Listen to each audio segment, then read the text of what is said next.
Hello guys, today we will learn the difference between a model line and a detail line. Think of a model line as an object.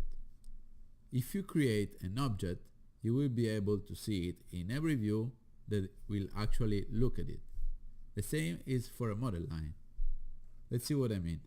If I go on level 1, when I hit on the button model line, it will ask me where do you want to place it. So I can choose all the levels that I have available and the planes. Let's choose level 1. I create this model line, and now if I go back to the 3D view, I will be able to see it actually here. Also, as I was saying, I can see it in every other view that actually look towards it. For example, let's go on level 2. Here we don't see it yet.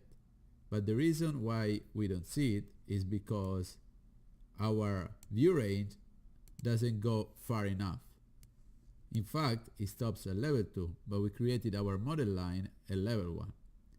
If we change it to level 1, we'll actually see the line.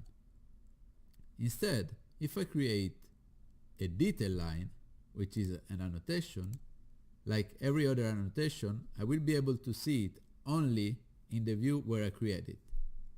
In fact, if I create the detail line and I go back in level 1 or in 3D, I won't be able to see it, because if you noticed, it didn't even ask me where to place it.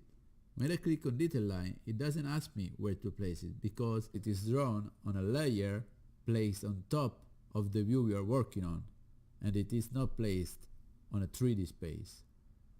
That's it. See you at the next one.